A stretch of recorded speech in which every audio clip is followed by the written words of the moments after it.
Bonjour, je suis heureux de vous retrouver encore une fois. C'est notre dernière émission avant ceux qui viendront à l'automne. Alors, j'ai pensé cette fois-ci nous entretenir un petit peu sur des réalités qui sont présentes dans les conflits, pas les conflits, mais les générations. On vit dans un monde où il y a plusieurs personnes âgées et il y a aussi des jeunes.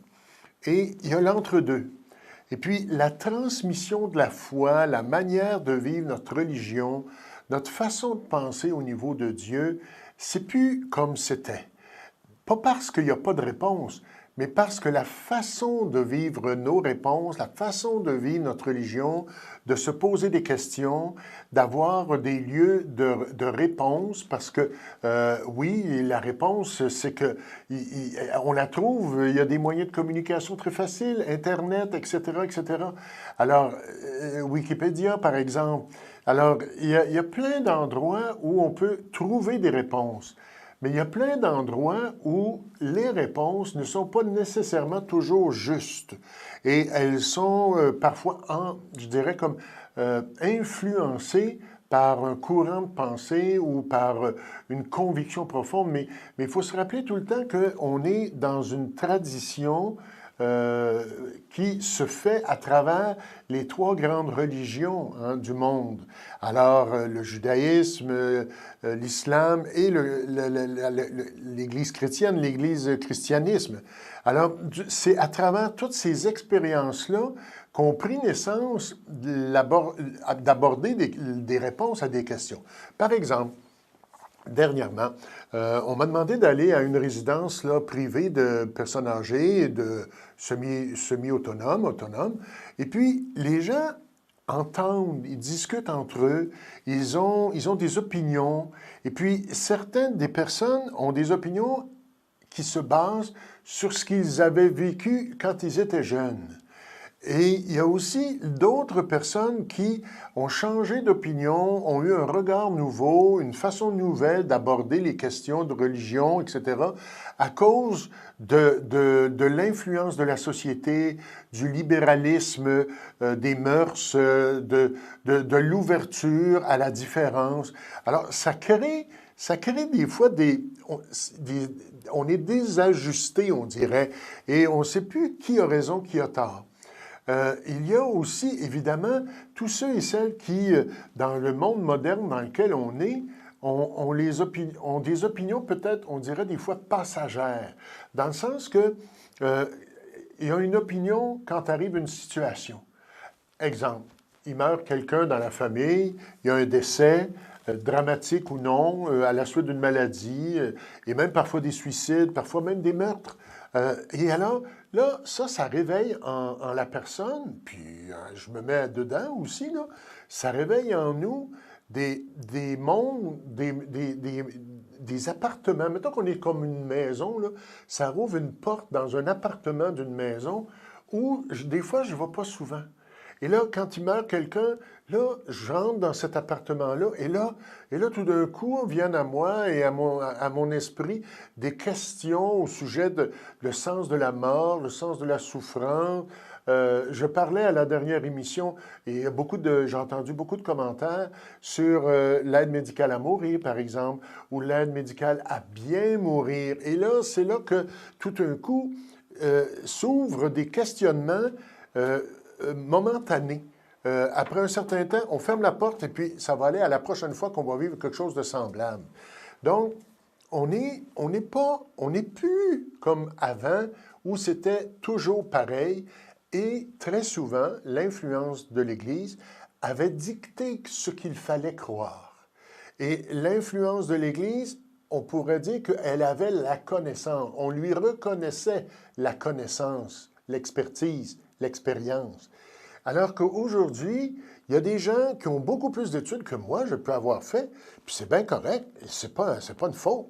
Alors, il faut déposer tout ce monde-là, ce bagage de connaissances, et il faut le dire, la transmission de la foi ne se fait plus automatiquement comme avant. Par exemple, le Notre Père, la prière du Notre Père. Quand on fait des funérailles, des mariages, des baptêmes, il y a beaucoup de gens qui ne sont pas capables de le réciter. C'est pas la fin du monde, là. C'est pas un péché grave, ça. Mais le fait de ne pas le savoir, ça veut dire qu'en quelque part, il y a eu une coupure dans la transmission du savoir biblique. Alors, moi, souvent, je vais dire aux gens qui sont là, si vous la connaissez, la prière, on la dit ensemble. Si vous ne la connaissez pas, soyez à l'écoute. Il y a peut-être un mot, deux mots qui va venir à votre curiosité, puis faites un bout de chemin avec ça. Puis peut-être qu'un jour, à force de s'arrêter de temps en temps, vous finirez par le saisir et puis vous le saurez par cœur, la prière du Seigneur. Alors devant ça, on est dans un grand questionnement. Est-ce que c'est correct? Est-ce que c'est pas correct? Qu'est-ce qu'il faut penser? Qu'est-ce que la société dit? Qu'est-ce que l'Église dit? Qu'est-ce que le pape dit? Parce que beaucoup encore vont déposer, je dirais, leur opinion sur la pensée du pape. Est-ce qu'on a de la liberté de penser dans notre Église d'aujourd'hui? Est-ce qu'il est possible, dans notre façon de vivre notre religion, d'avoir pris une distance libre par rapport à ce qu'on pensait pour toujours et tout le temps auparavant? Alors que maintenant, on est entré dans un monde où la liberté a pris le dessus. Et la liberté n'implique pas nécessairement la vérité.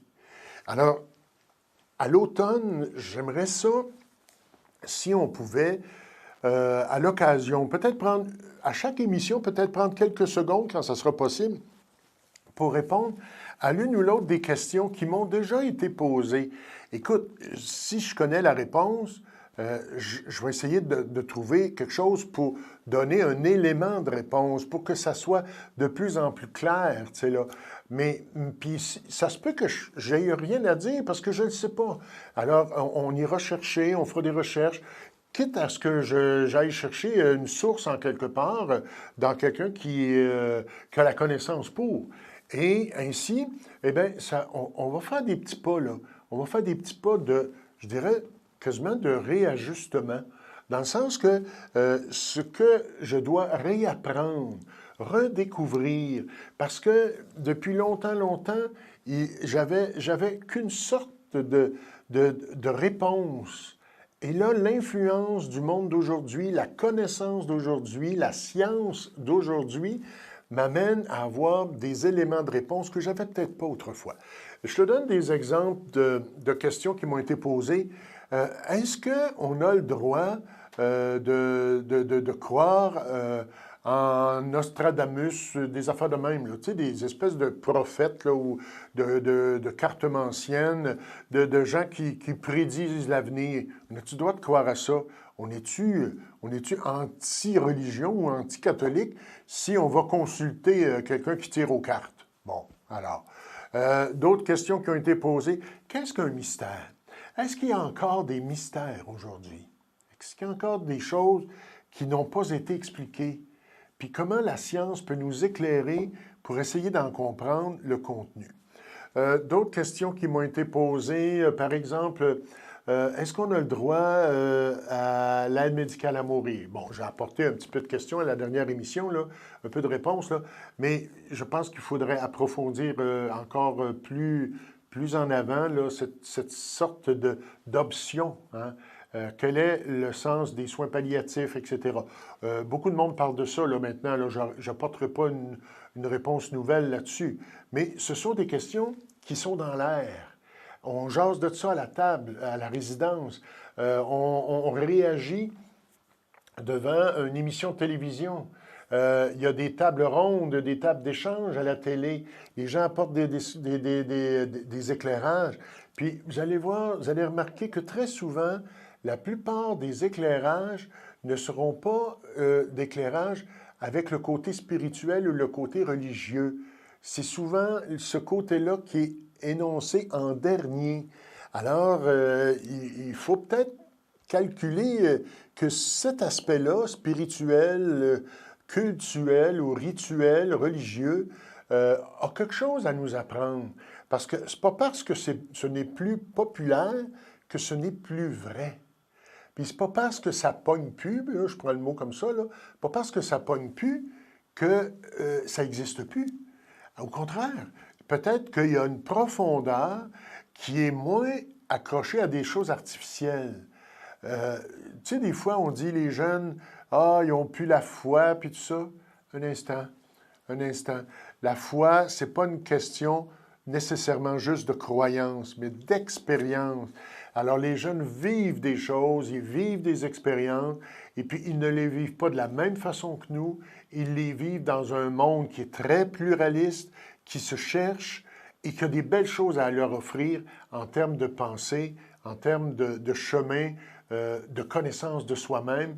Puis la vie spirituelle, ça fait partie de l'organisme dans lequel on est, de notre corps, de notre être, de notre âme. Alors, devant ça, vous verrez apparaître probablement à l'écran mon adresse courriel.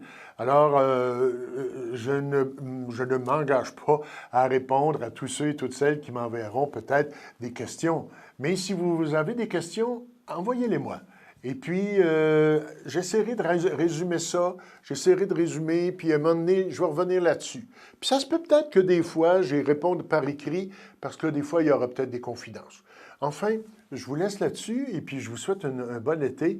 Ramassez vos questions, vous faites un pique-nique, vous faites un barbecue, vous jasez des affaires, bien, notez ça. Puis vous avez des questions, on essaiera de regarder comment on peut répondre, comment on peut réfléchir, puis pas trouver toutes les réponses, mais comment on peut réfléchir, puis faire un pas, avancer dans les situations qui nous posent des questions. Alors, je vous souhaite un bel été, et puis on se reverra sûrement à l'automne. Et merci à tous ceux et toutes celles qui nous écoutent et qui nous aident à être là à la télé, Nous TV, 555, et Michel qui capte les émissions, et tous ceux et toutes celles qui participent à cela. Bon été!